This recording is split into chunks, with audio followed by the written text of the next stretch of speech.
தமிழக பாஜக தலைவர் அண்ணாமலை நேரடியா கோவை தொகுதியில போட்டியிடுவதனால இது ஸ்டார் தொகுதி அப்படிங்கிற அந்தஸ்து தான் பெற்றிருக்கு. தற்போது அங்கு கள நிலவரம் என்னவா இருக்கு அப்படிங்கறத விரிவா யார் வெள்ள வாய்ப்பு பகுதியில நாம அலசலாம் வாங்க. கோவை மக்களவை தொகுதியில போட்டியிடும் முக்கியமான வேட்பாளர்கள் யார்? திமுக சார்பா கணபதி ராஜ்குமார், அதிமுக சார்பா சிங்கை ராமச்சந்திரன், பாஜக சார்பா அண்ணாமலை மற்றும் நாம் தமிழர் கட்சி சார்பா கலாமணி ஜெகநாதன் ஆகியோர் களத்துல இருக்காங்க. கோவை மக்களவை தொகுதியில திமுக வியூகம் என்னவா இருக்கு? சமுதாய அமைப்புகள், ஜமாத் அமைப்புகள் மற்றும் தொழிற்துறையினரை சந்திச்சு திமுக தங்களுக்கான ஆதரவை திரட்டிட்டு இருக்கு. தவிர கோவை வேட்பாளரா அறிவிக்கப்பட்டிருக்கும் கணபதி ராஜ்குமார் முன்னாள் மேயரா இருந்த போதிலுமே மக்களுக்கு பெரிதும் பரிச்சயம் இல்லாதவராதான் இருக்காரு. இருந்த போதிலும் திமுகவோட கட்டமைப்பு பெரிய அளவுல அவங்களுக்கு உதவும் அப்படின்னு அவங்க உறுதியா நம்புறாங்க. அது தவிர தொழில்துறையினர் அதிகமா இருக்கக்கூடிய கோவையில தொழில்துறை அமைச்சரா இருக்கக்கூடிய டிஆர்பி ராஜாவை பொறுப்பு அமைச்சரா நியமிச்சது திமுக. அதனால அவரும் இங்க தீவிரமா களமாடிட்டு வர்றாரு. மத்திய அரசு ஜிஎஸ்டி அறிமுகம் செய்ததுனால இங்க சிறு குறு நிறுவனங்கள் பலவும் மூடப்பட்டுச்சு. எனவே இதற்கு தீர்வா திமுக அரசு இருக்கும் அப்படிங்கிற பிரச்சாரத்தை முன் வச்சுட்டு வர்றாங்க திமுகவினர்.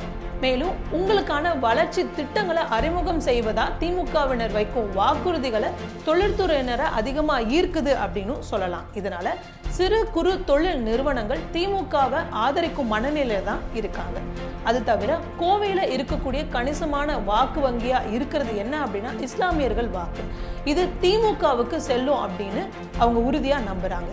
ஆனா கடந்த முறை பாஜகவும் அதிமுகவும் கூட்டணி அமைச்சு தேர்தலை சந்திச்சதுனால ஒட்டுமொத்தமா சிறுபான்மையினர் வாக்கு திமுகவுக்கு போச்சு. ஆனா இம்முறை அதிமுக தனித்து தேர்தலை சந்திக்கிறதுனால சிறுபான்மையினர் வாக்கு இங்கு சிதறுவதற்கான வாய்ப்பு இருக்கு அப்படிங்கிற கருத்தும் முன்வைக்கப்படுது. ஆனா இந்த சிறுபான்மையினர் வாக்கு சிதறுவது அதிமுக திமுகவுக்கு என்ன மாதிரியான மாற்றத்தை ஏற்படும் அப்படிங்கறத நம்ம பொறுத்து தான் பார்க்கணும். அது தவிர கோவை மக்களவை தொகுதியை பொறுத்தவரையிலும் இங்கு திமுக அதிமுகவுக்கு தான் நேரடியான போட்டி அப்படிங்கறத தொடர்ந்து சொல்லிட்டு வராங்க திமுக அப்படிங்கறதையும் நம்ம உற்று நோக்கணும். அதிமுக நிலை என்ன? கோவையை பொறுத்தவரையும் அதிமுகவுக்கு நல்ல வாக்கு வங்கி இருக்கு. குறிப்பா முன்னாள் அமைச்சர் வேலுமணி அங்க தீவிரமா களமாடிட்டு வர்றாரு. அதே போல சிங்கை ராமச்சந்திரனும் எல்லாரும் அறியப்படும் ஒரு வேட்பாளராக தான் இருக்காரு. தவிர அவர் சோசியல் மீடியா நிறுவனத்தோட தலைவரா இருந்ததுனால சமூக வலைதளத்திலையுமே தீவிரமான பிரச்சாரத்தை அவரு முன் வச்சுட்டு வர்றாரு. நம்ம ஏற்கனவே சொன்னோம் அதிமுகவுக்கு இந்த முறை சிறுபான்மையினர் வாக்குகள் கிடைக்கும் அப்படின்னு. ஆனா அதுல சின்ன மாற்றம் இருக்கு அப்படின்னு சொல்லலாம். ஏன்னா அதிமுக தலைமை பாஜக தலைவர்களை பெரிதும் விமர்சிக்காமல் இருக்காங்க. எனவே வெற்றிக்கு பிறகு பாஜகவோட அதிமுக கூட்டணி வச்சிடுமோ அப்படிங்கிற அச்சம் சிறுபான்மையினர் மக்களுக்கு இருக்கு. இதனால அவங்களோட வாக்குகள் அதிமுகவுக்கு போகுமா அப்படிங்கிற கேள்வி இதனால எழவும் செய்யுது. இருந்த போதிலுமே கோவையை பொறுத்தவரையிலும் தங்களோட வாக்கு வங்கி மற்றும் பல தரப்பினரையுமே தங்கள் பக்கம் இழுக்க அதிமுக தீவிரமான முயற்சிகளை ஈடுபட்டு வருது. கோவை களத்துல பொறுத்தவரையிலும் அதிமுக திமுக மற்றும் பாஜகவுக்கு எதிராக கடுமையான விமர்சனங்களையும் முன் வச்சுட்டு வருது. பாஜக நிலை என்னவா இருக்கு? பாஜக தலைவர் அண்ணாமலை போட்டியிடுவதனால இங்க களம் சற்றே அனல் பறக்குது அப்படின்னு சொல்லலாம். குறிப்பா பாஜகவை பொறுத்தவரையிலும் கோவையில இருக்கிற நகர்ப்புற பகுதியில அவங்களுக்கு கணிசமான வாக்கு வங்கி இருக்கு. அது தவிர சமீபத்துல பிரதமர் மோடி அங்கு ரோட் ஷோ நடத்தினதும் அவங்களுக்கு கணிசமான வாக்குகளை பெற்றுத்தரும் அப்படின்னு அவங்க நம்புறாங்க. பாஜக களத்துல சந்திக்கும் முக்கியமான பிரச்சனை என்ன அப்படின்னா சமூக வலைதளங்கள்ல பாஜக பெரும் கட்சி அப்படிங்கிற ஒரு கட்டமைப்பு உருவாக்கப்பட்டிருக்கு. ஆனா கோவையை பொறுத்தவரையிலும் அடிமட்ட அளவுல நிர்வாகிகள் இல்ல, பற்றாக்குறை இருக்கு அப்படிங்கிற கருத்து தான் எதிர்கட்சி சார்பா முன்வைக்கிறாங்க. ஏன்னா பூத் கமிட்டியில ஆட்கள் கூட இல்லாத நிலையில தான் பாஜக இருக்கு அப்படிங்கறத அங்க களத்துல இருந்து நமக்கு வரக்கூடிய தகவலாகவும் இருக்கு.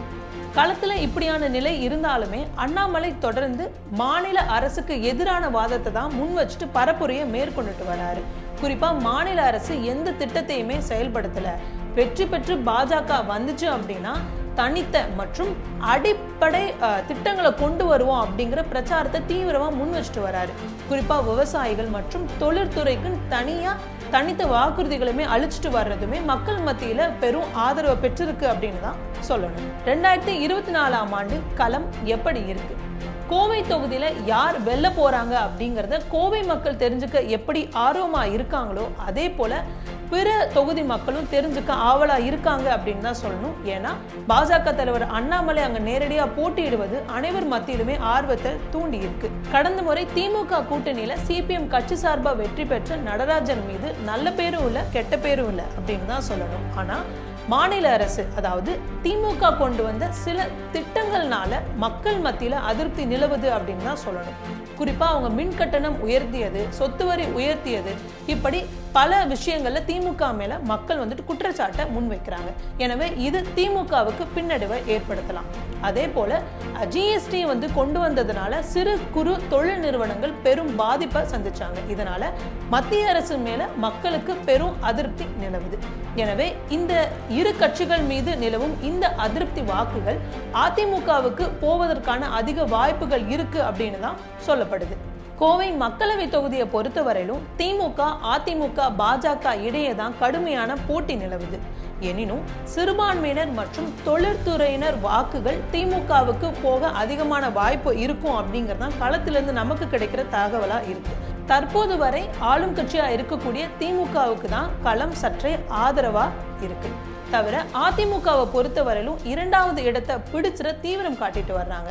ஏன்னா பிடிச்சா முதலிடத்தை பிடிக்கணும், இல்லைன்னா 2வது இடத்தையாவது பிடிச்சிடணும்.